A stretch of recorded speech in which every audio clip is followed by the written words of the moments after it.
Well, we're in the season of Valentine's Day, and it doesn't take too much for any of us to get bombarded by flowers and chocolate and cupids and talk about making sure everything is just romantically perfect. Well, what about if you're single or your marriage really is struggling or your relationship is struggling? Valentine's Day can sometimes not be a fun day, right? Yeah. If you haven't met my husband, Dave, this is Dave, and I wanted you to meet him, and because we wanted to talk about that first Valentine's Day after you revealed your pornography addiction. Right. What do you remember about that day? I really remember nothing. Oh, good, because I don't either. You know, it was a number of years ago. Right. But two, I don't think we did much for it. I don't think so. We were not in a good place. Not in a good place. Yeah. We had come through some counseling. We were meeting with our restoration team, but I was also at this point dealing with suicidal depression and PTSD. Right. And we were not friends at this point. We had made a decision. Well, let me speak for myself. I had made the decision that I was going to do everything I could to make this marriage work. I can't speak for you. But it was not a good place. And that's probably why we can't remember Valentine's Day, because all of the hype probably made me kind of, ugh. Yeah. You know. But there's a question that I get asked a lot by women as I'm talking with them about recovering from your husband's pornography addiction. And that question is, how did I know that you were sincere about giving up the pornography and that you wanted to heal and you wanted our marriage to work? Yeah. Well, let me step back just a little Sure. bit, because in general, we as guys, we compartmentalize everything, and so everything's neatly packed in its own specific spot, and we deal with it. I'm kind of jealous of that. And so when the revelation came out, and it was public, the question was, I needed to deal with that, and Right. it was, I had sinned, I had taken care of, or I'd done this thing against you, and against me. But it was like, okay, it's done. Let's get on with it. Let's get the healing going. Right. And so I was ready to work at it and get it taken care of, because you deal with that compartment and then you put it away. But it wasn't until our counselor came to me and he said, "What are you willing to do to allow your wife to heal?"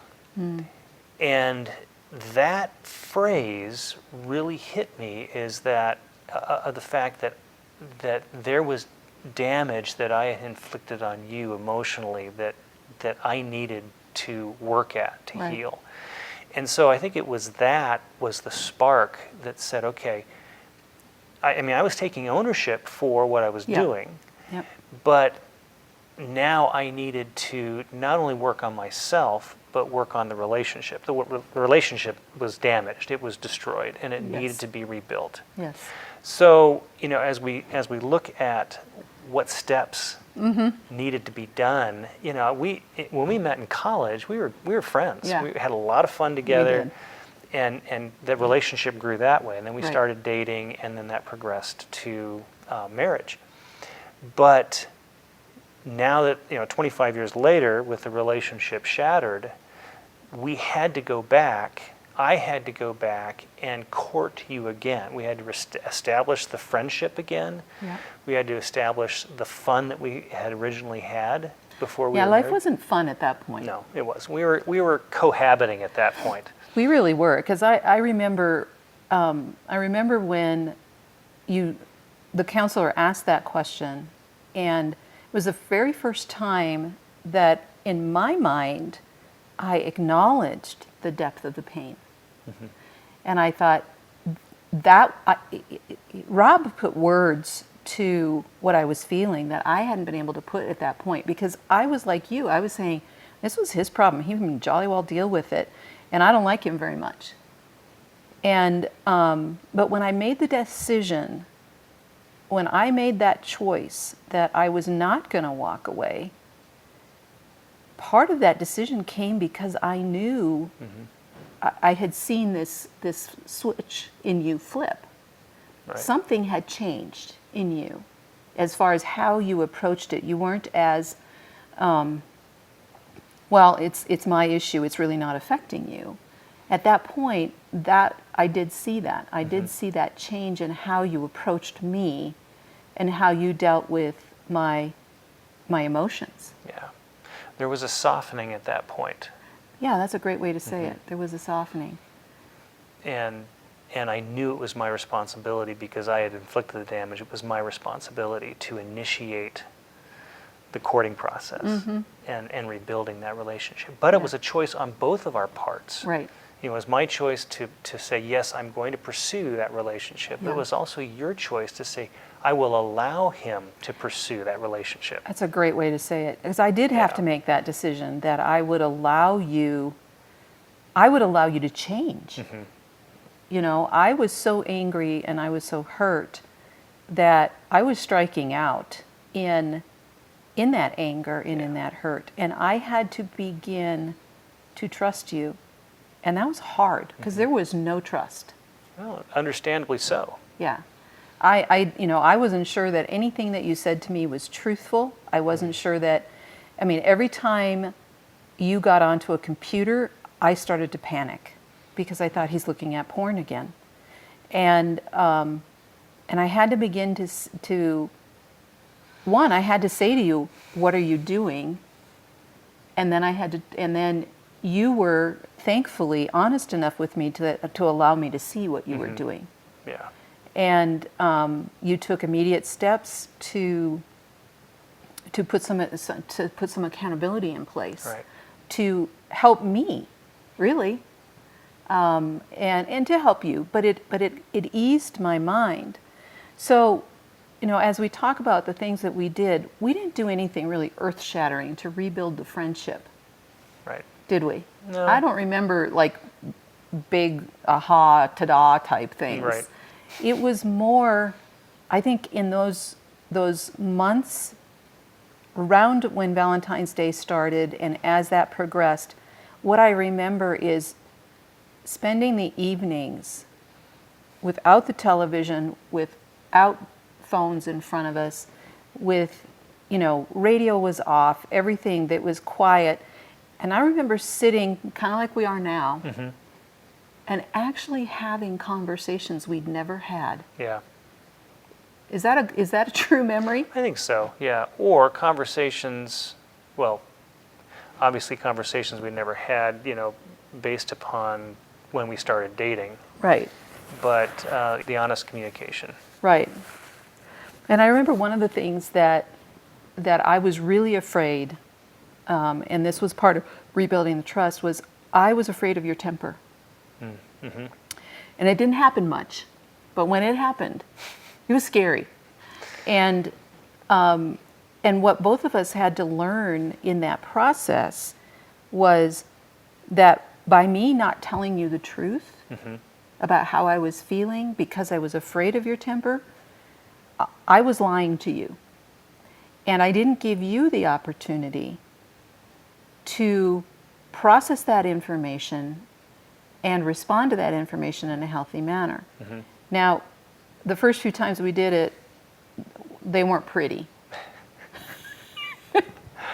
Yeah, that's a good way of putting it. Well, I wasn't good about telling how I felt with any grace or love attached because, again, I didn't trust you. Right. You know? And again, understandably so. Yeah. So one of the things that I know that we did was we began to have these times of communication. And I know for you, and maybe this is true for all guys, but that whole concept of can we talk, just talk, was kind of hard. How did you overcome that? I think a lot of communication is honest communication is getting in touch with your feelings and understanding, okay, what instead of communicating facts and figures, Right. it's the feeling, and that's difficult for most guys. Right. Not all, Right. but because we're all different. But in general, that's tough. I think one of the things that we developed, and this was something that came out of our counseling, was that we developed a kind of some code words. Like, I was in a job that there were times that I needed to get something out because it was bothering me, but I really couldn't tell you a lot of details.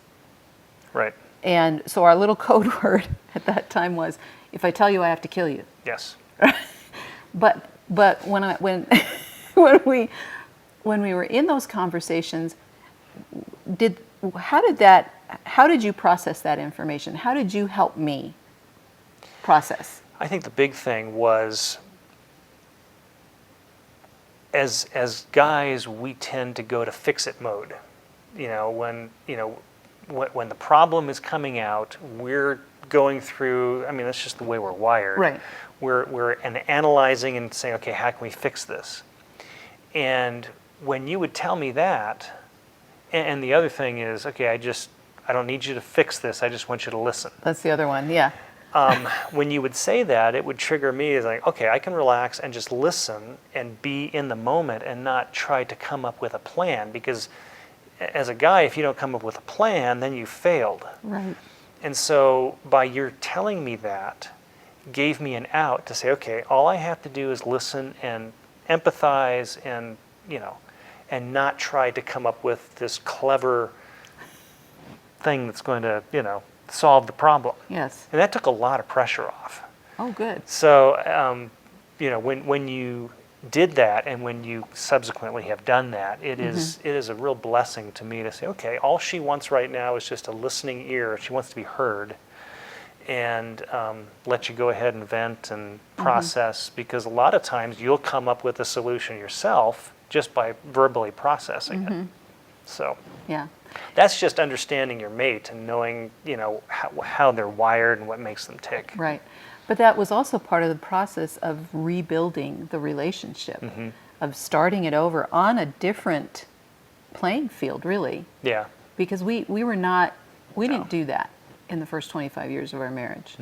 It was, we had gotten into the easy trap of, especially with the kids, of really dealing with facts and processing through those facts and, good, check that one off the list, let's keep going, Yeah, I think before kids we had more honest communication, and as much as we tried not to be when the kids came along, we became kid-centric. Right. The kids were the center of the relationship, and it just, with everything that was happening on a daily basis, what do we need to sacrifice to make sure the kids are taken care of? Right.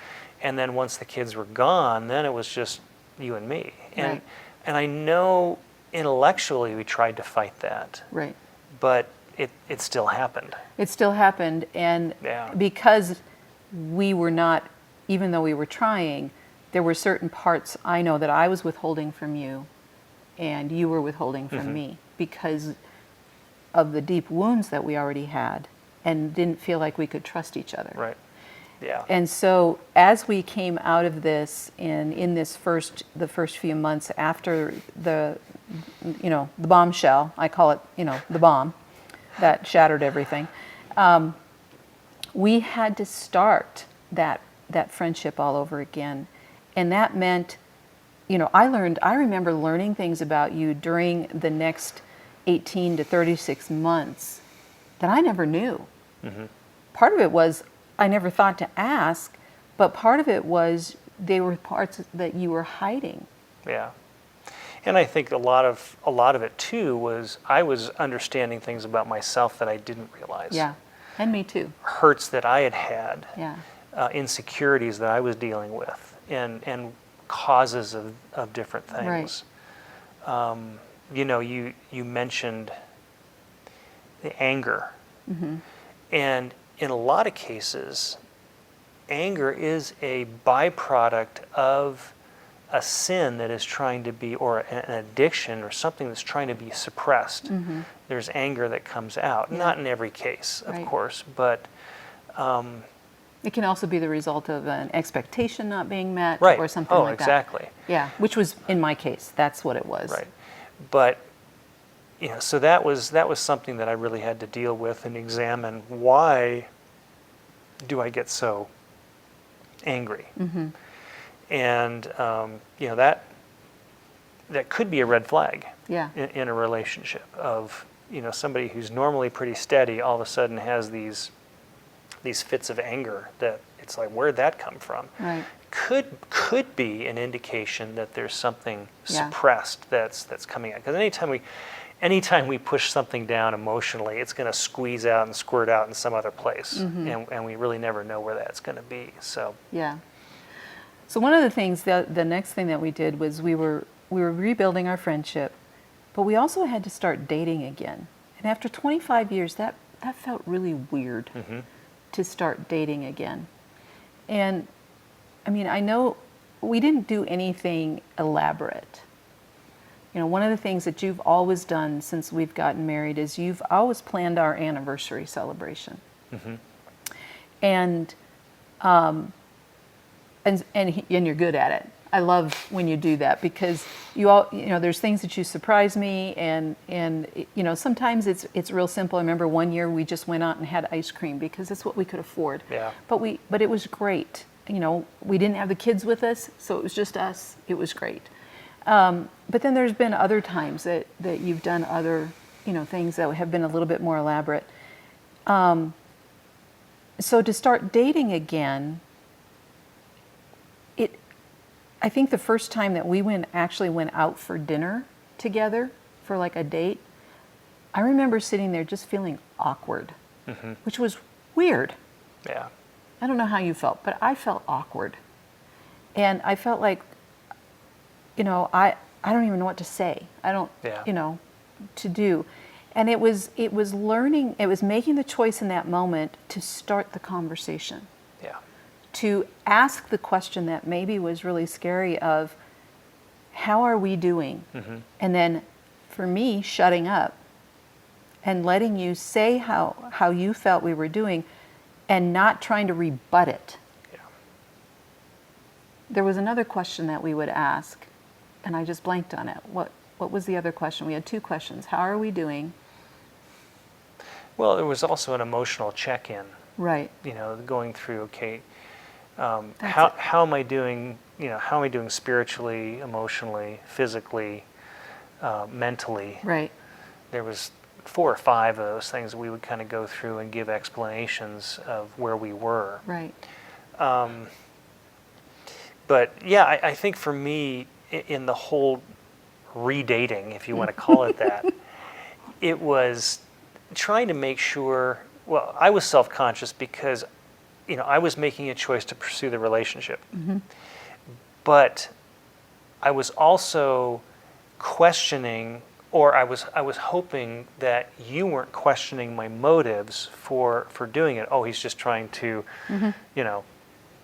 whatever. And I was. Yeah. But that was a battle within myself of saying, well, she's going to think this. Well, who cares what you think? If your motive is pure, Right. then do it. Right. And pursue that relationship. Good. Or pursue whatever you want to do together. And just consistently doing that will eventually, bring about what you need to do. But it's that starting. Just get the ball rolling and continue to work at it from the motive of, yes, I do want to build this relationship back. But it takes time. It takes choices on both parts. Yeah. And, I love what you said about who cares about what the other person is. You and I both struggle with that control issue of, well, if I do this and they don't do that, then, and Right. driving yourself crazy trying to figure this out. And the reality of it is, this goes to, we had to learn to set some appropriate personal boundaries. I need to make this choice to do the step that will help rebuild the trust, but I can't control how you respond. Right. That's not my responsibility. Like you said, I love the way you said it. If my motive is pure, then how, the other person responds is not up to me. That was a huge growth point for me. But for both of us, Yeah. because we're both consummate people pleasers. Yeah. Yeah. So it Not makes good. it difficult. It makes it difficult. So as we think about this season of Valentine's Day, love is an act of the will. It is, and that's something we've had to learn. Right. It is a choice that you make every day to love that person who in the moment may not be lovely and might actually be causing you some pain. But it's also choosing to honestly talk about what's happening. It's to honestly communicate. Right. And everybody's talking about communication and how critical it is, but there's levels of communication. There's the giving the facts level. Here's what's going on. Here's what needs to happen. And I fall into that very, very quickly. You know that about me, where all of a sudden I'll say my brain's just running, and I've just got all these things that I'm wanting to check off. That does not communicate the heart. It doesn't communicate the motive. It doesn't communicate the fears that might be associated with the joys or whatever. And it's also not necessarily being present Right. with each other. And that was one of the things that we had to learn to do, was to be present. To have conversations where the TV was off, the radio was off, the phone was put away. Everything, we weren't looking at something else. There wasn't a book in front of us, or we weren't, jotting something down or whatever. It was turn and look. Right. Look each other in the eye and give each other the honor of being present, Right. of fully present. Yep. And that has been we're still learning that. I'm We still are. learning that. Yeah. Because I tend to get, really easily distracted. And so as we're in this season of love, how did you learn to love me again? I think it was really going back to when we first started dating back in college, and realizing and understanding and rediscovering what was it that drew us together in the first place. And the whole basis of our relationship at that point was just enjoying being with each other. We had fun talking. You were very easy to talk to. We had a good time together. And that was the impetus that started that. And just really going back, and what was it originally that brought us together? Yeah. And I had to think back to the fact that you always seemed to be so in tune to me. You would do things for me without me even asking. And it was like, he understands who I am. He knows that bringing me a cup of tea, I love that. Or if I'm cold, bringing me an Afghan. Or I'm sitting reading a book, she needs to escape. She needs that time to let her brain do something else. Right. I remember one time you came home from work, and I was just having a bad day. This was several years beyond this initial period. But I remember you walked in the door and you took one look at me, and I just walked up to you and I said, I just need a hug. I didn't have to say anything else. You didn't ask me why. You didn't ask all of that. You just wrapped your arms around me, and we just stood there, and you just hugged me. And it was, I didn't have to explain. I didn't have to justify. You weren't like, okay, are we done yet? You just stood there. and that was one of the things I thought, okay, I'm safe here. And creating that part in our relationship where I felt completely safe in your presence. I knew that you had my back in all things. And learning that we were fighting on that same side. Yeah. And then create, I don't know how to say that. Creating that safe place, that haven. Well, I think that's the thing that a lot of couples forget is that they are on the same team. Yeah. They are walking together in the same direction. And a lot of times we forget that. Yeah. And when we can reconnect with that, to say, hey, we're going the same direction. What's the direction? What's the direction we need to be going? Yeah. And that's a topic of conversation of where are we going? Where do we want to go? Right. And even in the parenting aspect of things, when kids are involved, where do we want the kids to be, and how are we both going to work together to head the family in the right direction? So there's a lot of things in there that need to be communicated, Right. So that you're on the same page. Right. One of the things that another question that I get from women as we're talking through the recovery from the pornography addiction is, has this been a smooth process of recovery for us? How would you answer that? No, it's not been. I mean, life is not smooth. Right. There have been great times, but there's been rough times as well. And it's life. But it comes down to the commitment of the will. Right. If you look at having feelings versus the commitment, the feelings come and go and ebb and flow. Right. But if there's the bedrock of commitment, then that's what drives the relationship. And the feelings are kind of like the caboose that follows along. Because I know in the beginning there were times where you didn't like me very much, but the commitment was there.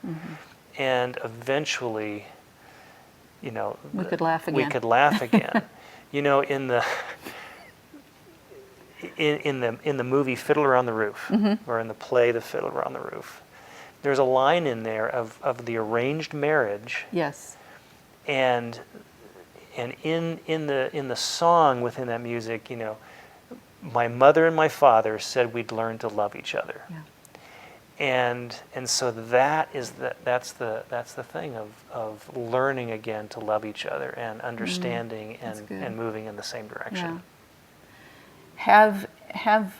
We have both had what I'll call a relapse, where my depression has come back, and I've been in a really bad place, and you've had a relapse, where something triggered, and you found yourself looking at pornography again. In those times, this is how I know we're getting healthier, because we've been able to actually talk about it. Yeah. And for me, hearing that you've gone back, or you looked at it, is hard for me to hear. But what I've appreciated, and what I want you all to know, is that we put some things into place, and right up front, that Dave has a group of men that hold him accountable. And when this happened, and I said to you, okay, well, tell me what happened, and he told me what had happened, and then I said, well, what did you do? And the thing that built my trust in this moment, which is what's going to sound crazy, is the fact that you said, well, I reached out to one of the, these guys on the accountability team. I talked to them. I'm having coffee with so-and-so. I'm having lunch with so-and-so, and there were some other things that you laid out that you had put immediately into place, which really did build my trust. I don't know how it feels for you when the depression hits for me again. How do you, what builds your trust with me in those situations? I think it's knowing that you can reach out to others and say, hey, I'm dealing with this. that you're taking steps to eat well, to get your rest. I think that the big thing in both those scenarios is not trying to hide it. Yeah. When we try to hide the problems to give the impression that we're doing great, Yeah. then we get into that secrecy aspect of things, which can be, very devastating.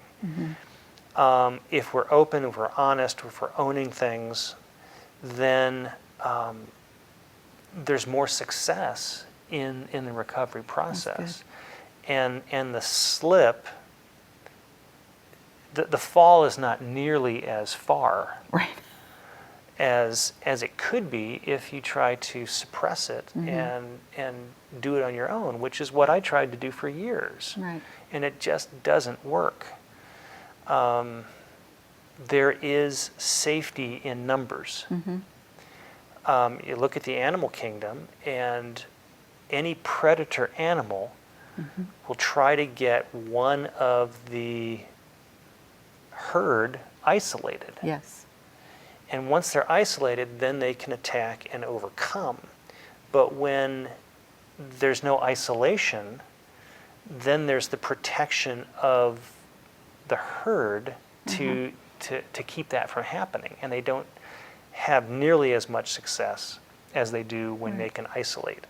So when we're isolated in our problems, whether that's depression or whether that's binge eating or drinking or whatever, pornography, if we're isolated, there's much higher degree of the fall being very deep. And if we can reach out and get the help from trusted people, Right. and Safe that's people. safe people, then there can be that it's like you're going over the cliff and you grab a rope. You may, and it breaks your fall, and you can, yes, you've fallen, but you haven't fallen as far, and it's not as fatal. Yeah, that's a good illustration. Yeah, I think that's one of the things that we're learning as we are almost 13 years into this recovery process is that support network, that small group of people that hold us accountable, that are safe, that we can go to and say, I'm not doing okay. We have to communicate that with each other. Right. But that accountability group, it can't just be each other. Right. And that's been a huge blessing in our lives, that reaching out, that saying, I need somebody who's a third party, who's not in the middle of this, to help me heal. And that's one of the things we want to encourage you is this is a day-by-day process. This is sometimes it's a moment-by-moment process of recovery, of choosing. It takes being honest to a level that you're probably not comfortable with. I know we've both had times, even recently, where we've had to say something to the other, and I know for me, I've just had this pit in my stomach because I don't want to admit that I did it. I don't want to admit that I'm thinking it. Right.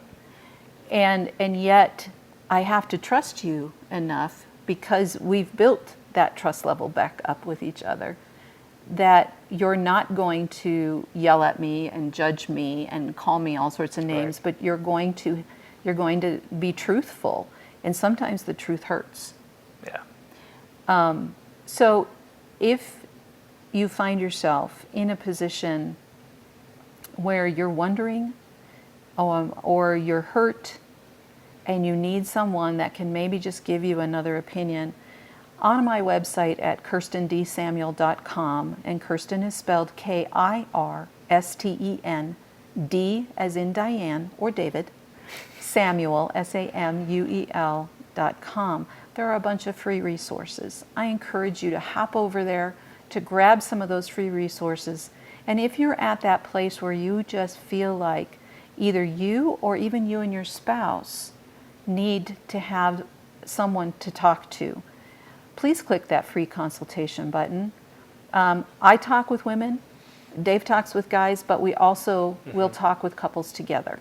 Right. And we would love to be the ones that are your cheerleaders. We would love to give you the encouragement that we received initially was this does not have to be fatal. There is hope. And there is hope because of Jesus Christ. The reason we are sitting here today, the reason we enjoy being married today, the reason that we have a brand new marriage is because of the redeeming work of Jesus Christ in our lives. And we would love to be able to share that with you. So thanks for sitting in on this conversation today, for joining us. And we hope that in this Valentine's season, that you find not that flitty love that goes away, but that you find the deep, unconditional love that can be yours through Jesus Christ.